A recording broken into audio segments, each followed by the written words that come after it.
All right, so we're jumping into Galatians this evening. Did everybody take the time to read through Galatians before tonight? All right, maybe some have, maybe some haven't. I would really suggest before next week, which I'm not certain yet if we're going to make it into the text next week or not. It depends kind of how things go today. But before we get into the text, it's a good idea to sit down and read Galatians. And y'all do a really good job of this, I've noticed. But read it all the way through as if you just received a letter and you're reading the letter. Because when you receive a letter from somebody and you get it, you don't kind of go through 2 paragraphs and say, well, that's probably the end of chapter 1, so I'll just stop right there.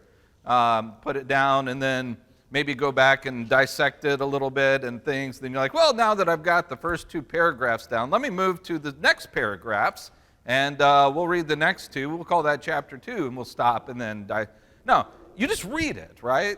And when you read straight through, it gives you a flow of thought that can easily be missed when you stop, break it down into chunks. So that is my recommendation, is to just take some time. It's not a long read. Doesn't take a whole lot of time to do it. But just sit down and read all the way through Galatians without stopping and kind of get a feel for what's going on. All right. Now, with that, we need to, before we get into the text, we need to actually spend some time. Let's see. Are you looking for Elijah? Yeah. Okay. Yep. Yeah, we didn't know if it was going to happen or not. Go ahead, Elijah. All right. Sorry, I had him in here because I didn't know if we had a class yet. So, all right. Very good. All right, so it's important whenever you start a new book of the Bible, a new writing, to spend some time with an introduction. And it's also very important that the introduction is not just simply the first thing that you do. A proper introduction will affect the way that you read the text. If you do an introduction and it doesn't change at all the way that you view things in the text, that means one of 2 things. Either one, you've studied it so many times that the introduction really doesn't do much for you because you already knew it all and that's how you approach it. Or 2, you didn't do the introduction right. And so I'm a huge proponent, and I've noticed folks around here, real big on making sure that we answer the important questions first and that we gain not just a literary context, but that we're looking for a cultural context. We're trying to fill in the gaps, the stuff that they don't have to have said because they swim, in a certain pool. They all have the same water back in the 1st century, but we're in a different pool today, right?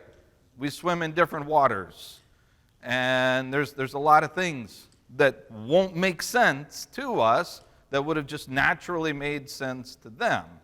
That Paul, basically, it could have gone left unsaid, so he left it unsaid for them. But for us, we need it. So that's kind of what all of this is trying to accomplish. So if you are going to do an introduction, there are certain questions that you need to ask. What are those questions?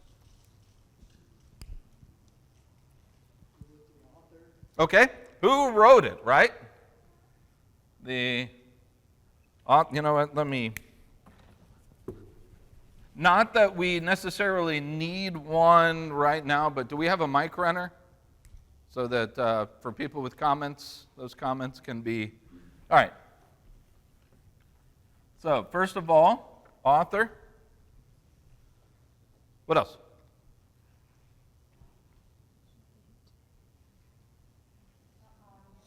Okay, so the audience, I'm going to say the recipient, since we're talking about a letter.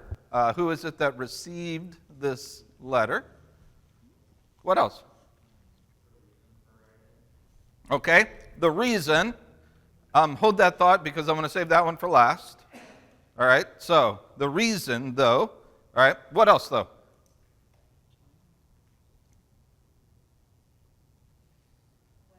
Okay, the date, right? When? So we want to find the dating of this and know what's going on. What else? Okay, so we'll do the where. And that fits in the where of the recipient, but as Jan also said, we want the provenance of it, right? Where does it come from? So we need to know to where is it going and from where is it going. And then, unless I'm missing one, Jonathan said earlier, the reason for writing. What prompted it? I think sometimes people have this general idea that somebody sat down and said, somebody needs to write a book of the Bible called Romans. Why don't I just do that? Or, I think I just feel like creating this writing, and I'm just going to call it Hebrews and, put it out. But it's never the case. There's something that happened that prompted this writing. Something's going on, and sometimes it's very explicit, like when Kevin, went through 1 Corinthians recently. It's very explicit why 1 Corinthians is written, isn't it? He says, here's some issue. Well, you wrote a letter to me, and I'm going to respond to it. Oh, and by the way, I also found out all of these issues from Chloe's people. It's very clear what he's responding to. He's responding to a letter and problems that he heard. Some, it's not as well known exactly what's taking place. You have to do some digging, read between the lines a little bit. Like when we went through James recently, we say, well, what caused him to write James? There's nothing explicit in there that says, well, because X, Y, or Z happened, I'm going to do this. So that's what we have to figure out. Let's start working these. And this one is going to be, by far and away, it should usually be the biggest one that you talk about, that you discuss. But authorship? Paul. This one's easy, right? The very first word. Paul, an apostle. I don't think we need to belabor this point. We're all good with that one, right? All right, so this is coming from Paul. We'll talk more about that a little bit later. Now, what about the recipient? This one starts to get a little dicey.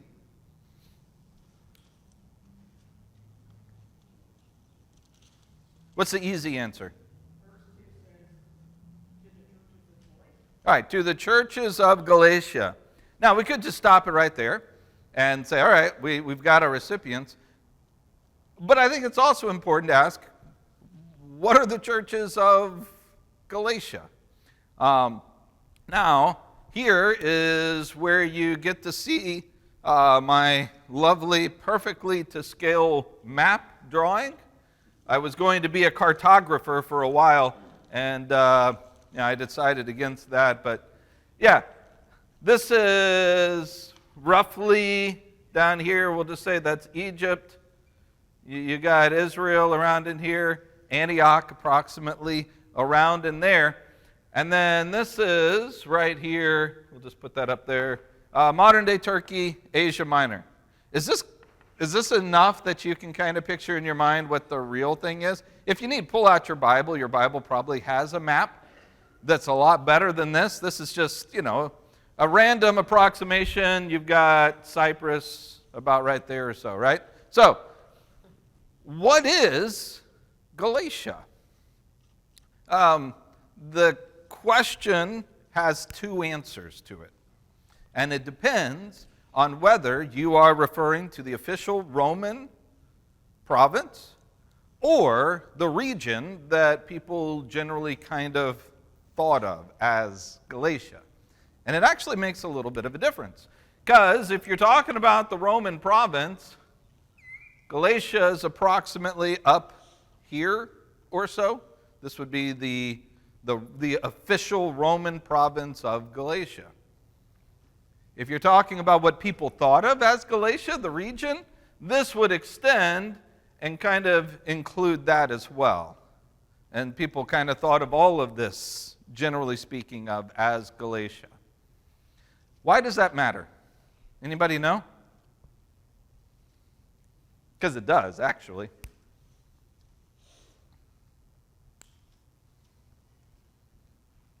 Any ideas? It may be that my map is so poor that it's not quite obvious to you.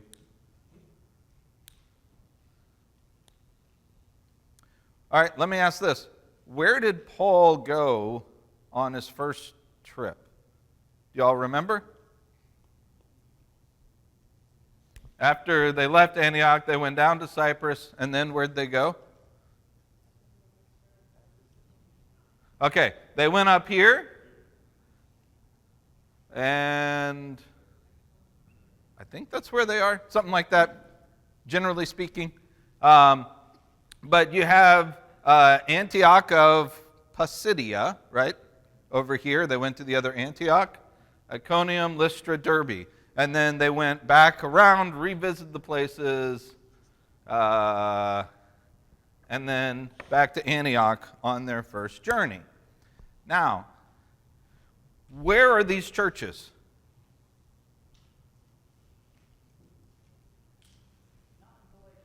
They're not in Galatia. If you assume that Galatia is referring to the strict Roman province. But if you allow that Galatia is a region that people talked of that is more like this, then where are they? They're in Galatia. So it depends which one is under consideration. Is he talking about strictly that northern, very strict border Roman province, or the whole region? And that matters because it matters on the dating, when we get to the dating, and we'll talk about this more. But if it's just this, then he is not writing to these churches. He's writing to churches up here, churches that would have been established on his second journey, not on his first journey, churches that we know nothing about at all. There's no other mention of them. But we just take it because it says in Acts that on his second journey that he traveled through Galatia. If we allow that he's talking about the region, which includes these southern cities, now where is he writing? To whom is he writing? The Galatians letter. Who's this going to? Now it's going to these churches. You know, it makes a difference whether you assume one or the other. And I firmly, very firmly believe that he's referring to this whole region and that this letter is being written very specifically to those churches that he went to on his first journey. He has returned from his first journey, and now he is writing to them before what?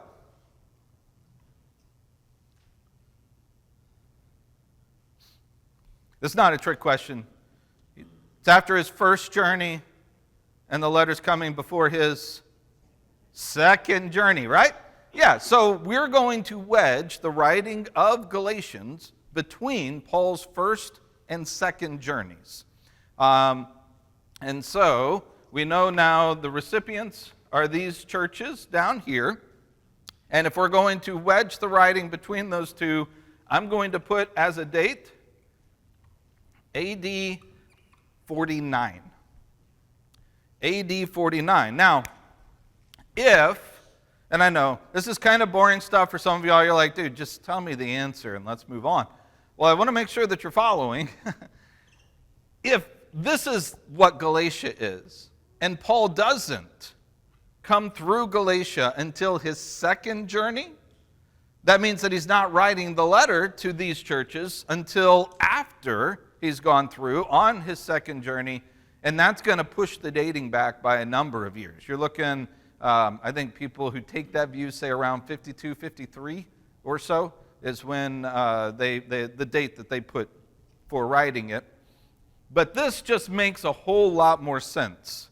You're able to fill in blanks a whole lot better with the book of Acts, which, by the way, you're able to do that with a lot of the letters, right?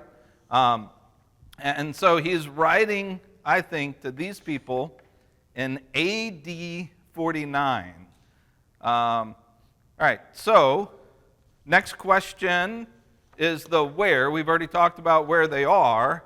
Where's Paul as he writes this? If he's writing to the churches from the first journey in AD 49. Jan?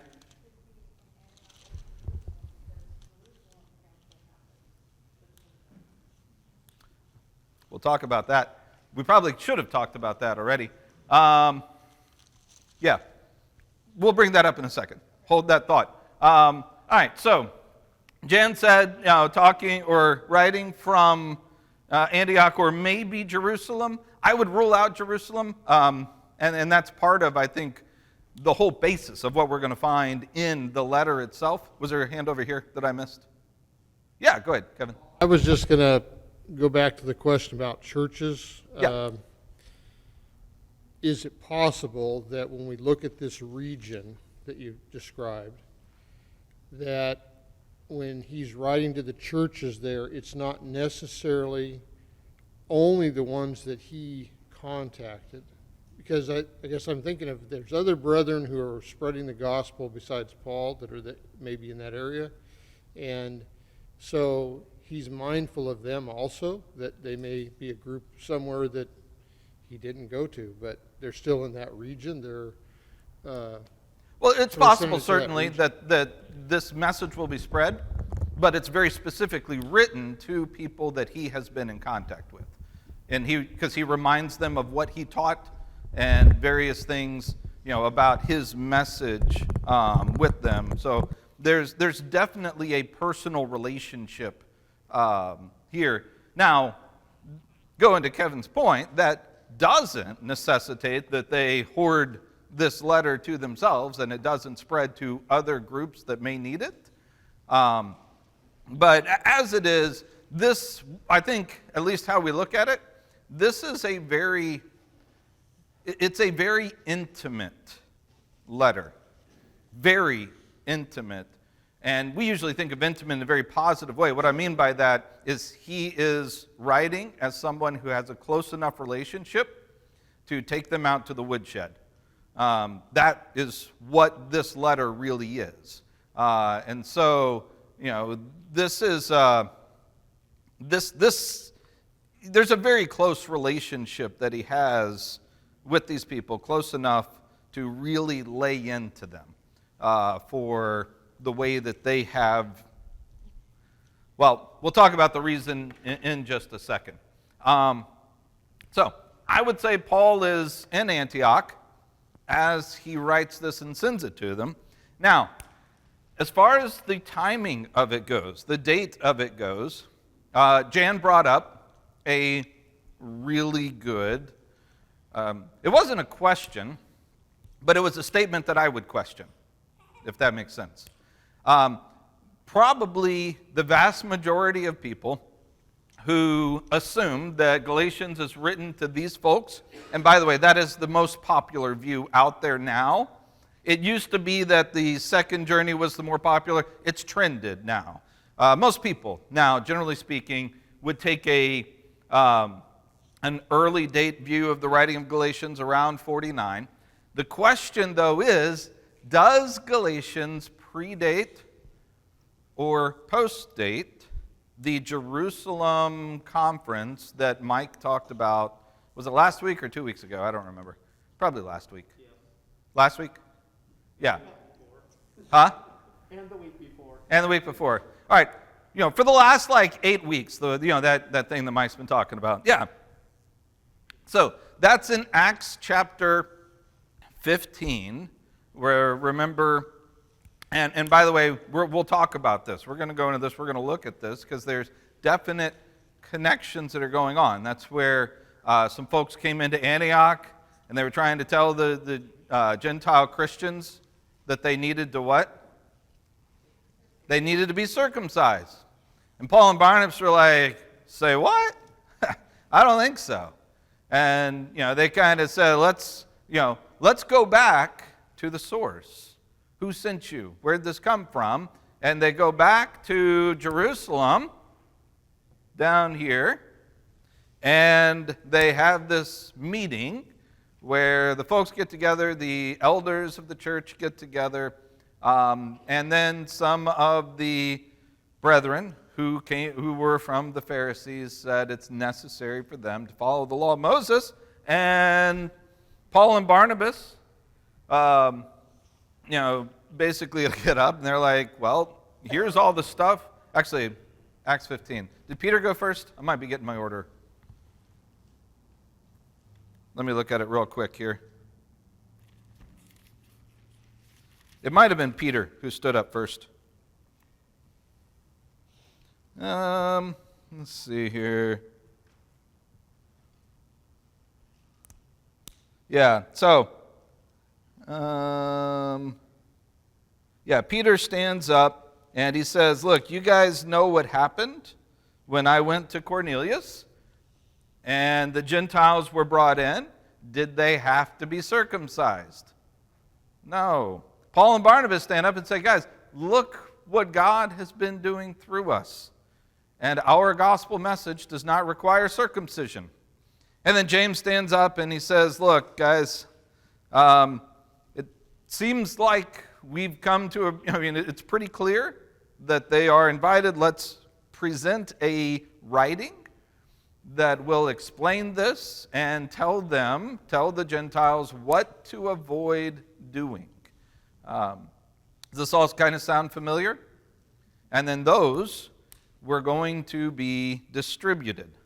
Now, a lot of people assume that Galatians chapter 2, where Paul talks about going up to Jerusalem, and he met with the apostles there, and they tried to compel Titus to be circumcised, and it turned into some kind of a thing, and then there was a little bit of a resolution, and he left, and people say, see, Galatians chapter 2, Acts chapter 15, they're clearly the same thing, right?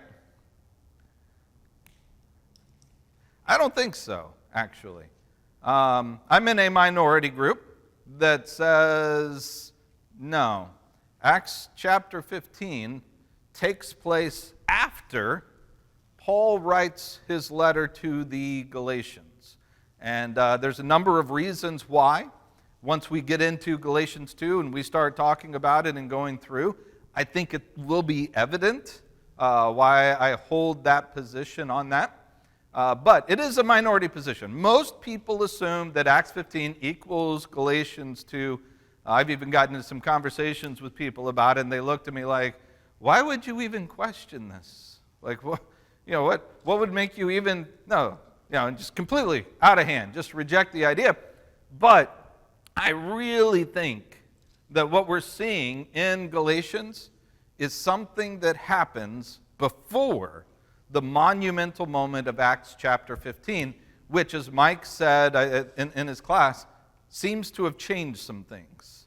And I think that Acts 15 goes a long way to help the problem that's found in Galatians, but this letter was written before that.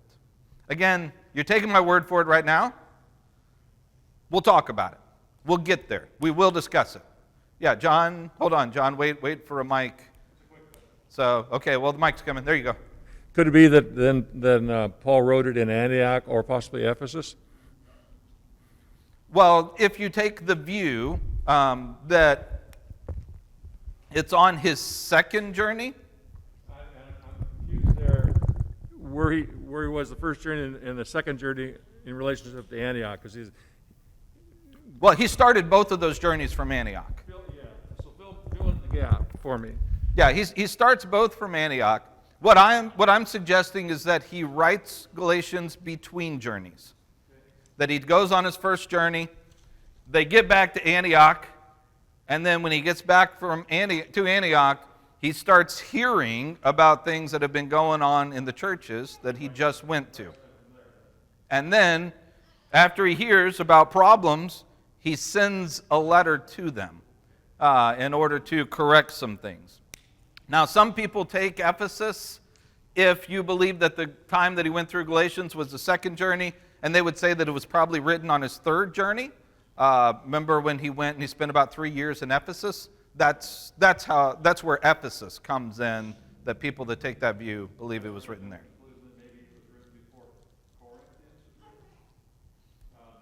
Yeah.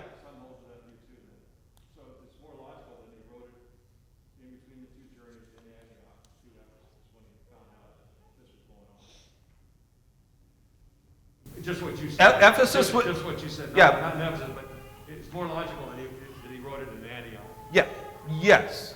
Yeah. The two journeys. Yeah. Right. Before he ever even he'd never made it past this point. Ephesus over here, he'd never made it to Ephesus. So, in my view, Ephesus is not even a part of the discussion.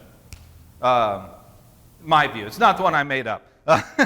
It's the one that I'm holding. All right. Could you tie in a little bit more for me, and maybe help somebody else?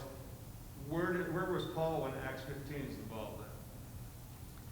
He's in Antioch. Is he still in Antioch? Yeah, they come up to Antioch. Some folks from Jerusalem come up to Antioch in Acts 15, and then they go down to Jerusalem. In between the two journeys? Yes. Okay, thanks. Yeah, that's in between. The Jerusalem conference is also typically dated to AD 49. So, we're talking not a whole lot of time separates the writing of Galatians and the Jerusalem conference of Acts 15. All right. How many of y'all's eyes are glazing over already? It's okay. You're allowed to admit it. That's all right. For some people, they're like, yeah, we love this. Some people are like, yeah, all right. You could have just said whatever, and we'd been good with it. Well, now we're getting to the good part. What prompted this writing? This is going to take a little bit to go through and talk about, although it was humorous that Mike said something about a very minor little thing a couple weeks ago. He's like, well, I don't want to step on Chris's class at all, so I won't talk about this thing that Chris might mention for 2 minutes. But let me talk about this thing that's Chris's entire introduction to Galatians, and I'll do that one instead, right? Yeah, because when he talked about Acts chapter 15 and talked about the Jerusalem conference, the struggles between the Jews and Gentiles, all of that, that is exactly what Galatians is all about. That is exactly the issue that's taking place as Paul is writing to them. And it has everything to do with what are called Judaizing teachers.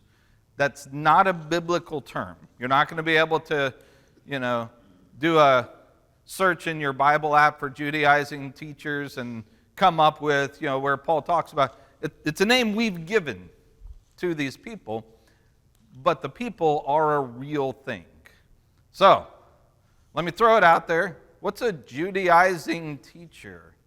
Let's see how much everybody's aware here. So, all right. First over here, we got a couple of hands up. Okay, hold on one second, Richard. All right, go for it. Oh, a Judaizing teacher is a teacher who is teaching the facts about. No, you're good. You're good. Okay. Yeah. Facts about the Jews. Okay. Yeah. Okay. Yeah. All right. So it's tied to the Jews, very specifically. Lorraine, what'd you have? people who are teaching that you have to become a Jew before you can become a Christian. All right. All right, very good. John, did you have anything different? I was going to follow up after what Richard was getting to, is that they wanted people not to follow Christ, but to follow the law, to follow the circumcision, follow the sacrifices, follow everything that Moses established, and you couldn't be saved right in God's life unless you followed the law. They also were a very aggressive group of people. Well, hold on. Okay. I want to clarify. Please do. These are Christians. The Judaizing teachers are Christians. But they wanted to. Yeah. Yeah, but you said not follow Christ. They're all about following Christ. They are 100% about following Christ. And and it's important that we understand that. Judaizing teachers are Jewish Christians. That's what you find in Acts 15, right? It was of the sect of the Pharisees who had believed, who stood up. These are Christians. But really, are we good with this? If I kind of just like point right here at some point without this picture and say Galatia, will you all remember? Because I probably will without thinking, just assuming that picture's still up there. All right, let me erase this then. And all of this, the whole Judaizing teaching concept, goes all the way back to Genesis chapter 12 or 22.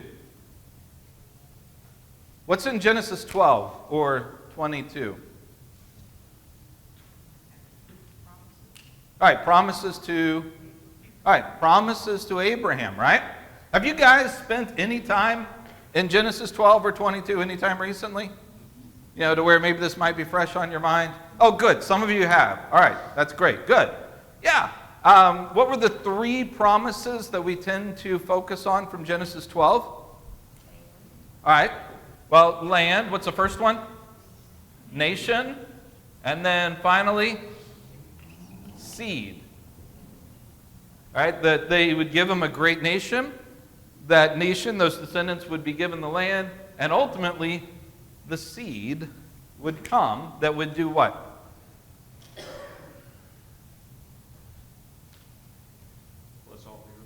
Bless all the earth, right? In you, Genesis 12, in you all the families of the earth will be blessed. Genesis 22, in your seed all the nations of the earth will be blessed. So it's all about this seed that's going to bless the nations. Who's that seed? Christ. Is it? You see, what they think, the seed, is Israel. The seed is the Jews. That God made this nation, the land, and this is the seed that's been planted, and this seed is going to bless the entire world. Now, how does it bless it? It blesses the entire world through Christ. But the seed itself is Israel. That's the viewpoint of the Judaizing teachers. And what they would say is yes. And Mike, I'm glad that Mike really hammered this point home because it's really important.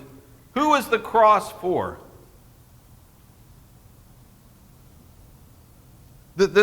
You're good with whatever the first thing that pops in your head here. Jesus died for whom? All right, everyone, right? The cross is for everyone.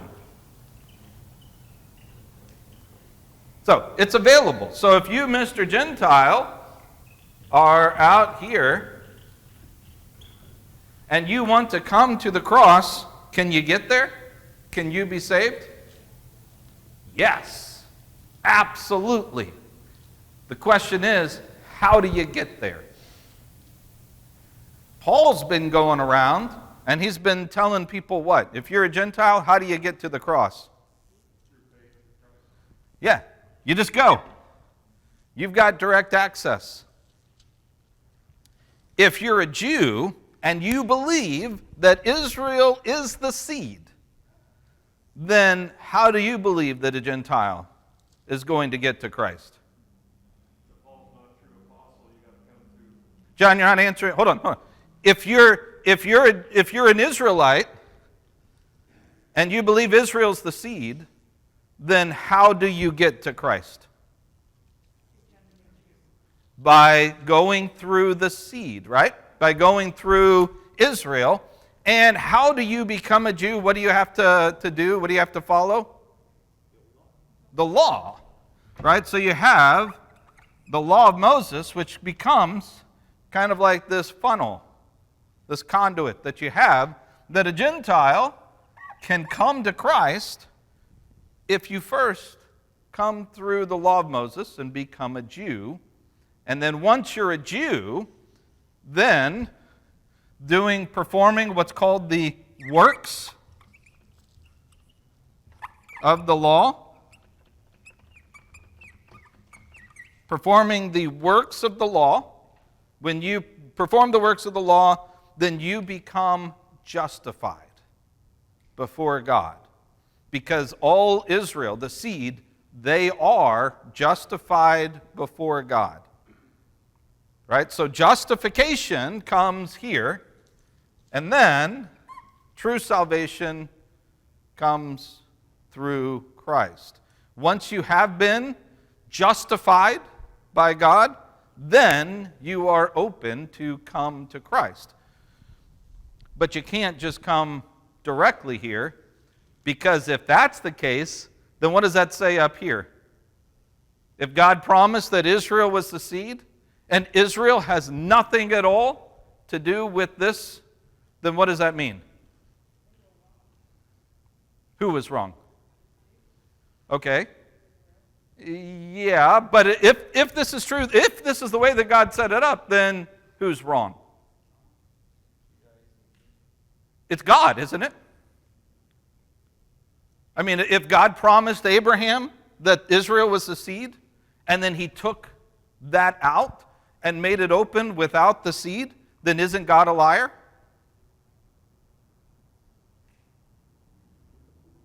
Can you see that? Now, don't assume that I'm calling God a liar, right? I'm just trying to say this is the mindset that leads a person to say the law of Moses has to be a part of this. Because if you, as a Gentile, can get here without the law, then God has reneged on his promise. Can God renege on a promise? No. Right? So, they say it has to work this way because Israel is the seed.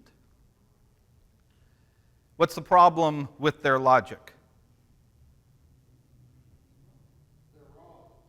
Yeah, very good. That's exactly right, Kevin. But wrong in what fundamental place? Yeah. And this goes to what Vicki said earlier, the correct answer. What is the seed? This is why Paul in Galatians chapter 3, Galatians, that might have something to do with this, right? He says, what if the seed is not referring to a group of people? What if it's a singular seed? Christ. Remember, he makes that argument in Galatians chapter 3, and it's because they have a wrong idea. He says, no, we're messed up here. God's promise does not include Israel for salvation. It does not include the law of Moses for salvation. Justification has nothing at all to do with the works of the law. Justification, salvation, sanctification, whatever Asian that you want to bring out, all of it comes straight here at the cross and nowhere else. So Paul has been going around, and he's been going to Gentile cities, in Gentile areas, going to the Gentiles and teaching them, hey, do you want this Jesus? And they say, yes, we do. And he says, great. Then you can come to Jesus by faith. And then word gets out that Paul's going to all of these places right here. Remember I told you the map right there? It's about like right there, right? He's going to these cities, and he's teaching these Gentiles, and he's not teaching them the law of Moses, that they have to follow it. And so they go back and they correct it behind him. He leaves, he goes back to Antioch, and the Judaizing teachers move in. And then they start converting people to this, where you have to go through the works of the law in order to be justified, to be declared right, so that then you could come to the cross and receive your true salvation from Jesus. That, I think, is the picture that is behind the writing. Now, John, you said this earlier, and I kind of cut you off for the moment. What language were you speaking? I couldn't understand the translation there. Yeah, they thought that Paul wasn't really a apostle. Yeah. So they were trying to convince people, and they were very aggressive about it. I was trying to place in my mind this last week whether or not these were the same people called Judaizing teachers that followed him from city to city. They got him stoned, got him thrown over the city wall. Thought he was dead. I think he was dead, by the way, and God raised him up. But Yeah. Those would be Jews, and those would be not Judaizing is teachers. it these people that were following him from city to city to do it? I think it may be them. No, those are not Christians. Okay. Those are Jews. The Judaizing teachers are Christians. So they're the ones that stayed back in Antioch and Jerusalem and were saying this about him and didn't follow him around? The Judaizing, the Judaizing teachers predominantly come from the city of Jerusalem. Right. In fact, I'm pretty confident in the early days there are no Judaizing teachers outside of Jerusalem. They might be some in Judea or so, but not outside of that. Okay. That's to be separated from non-Christian Jews who persecuted Paul. These people aren't trying to persecute. They're just trying to correct Paul's teaching. And they do so, as John started off there, at first by saying, Paul is not really an apostle. How could they get away with saying that? Paul is clear. How many times does he write in his letters and let everyone know, I am an apostle? Of course he is, right? How can they get away with that? Anybody have any ideas? Okay, say it louder for the folks in the back. Okay, that wasn't even louder. Say it louder for the people in the back. Yell it. Come on, Sean. There you go. The letters haven't been written yet. This is Paul's very first letter. In fact, Paul has barely even gotten started. In fact, Paul is going to point out in the letter itself that before now, he's only been to Jerusalem 3 times since his conversion in Acts chapter 9. Right now, he doesn't have a relationship with the church in Jerusalem. He doesn't have hardly any relationship with the other apostles. He's hardly seen them. They have some kind of a relationship. They have been around each other. Peter's mentioned a couple times. But he wasn't with Jesus for 3 years. With Jesus for 3 years. He wasn't there in the early days. He wasn't converted and became a major leader in Jerusalem, and he's there on a daily basis. Paul, he's a rogue element in the church. People don't know yet what to think about him. He's this guy out there doing his own thing, claiming the authority of Jesus, and they're sitting there saying, I don't know about this guy. I don't trust him. They don't believe he's an apostle. They don't believe his authority. The people, some people in Jerusalem, and they're going back to correct the teaching that he's doing that's wrong. And that is a lot of what's going to come out in Galatians.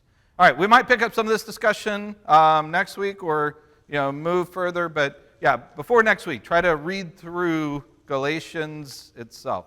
All right, any questions or comments in the last 30 seconds that we've got? All right, very good. Thanks a lot, guys.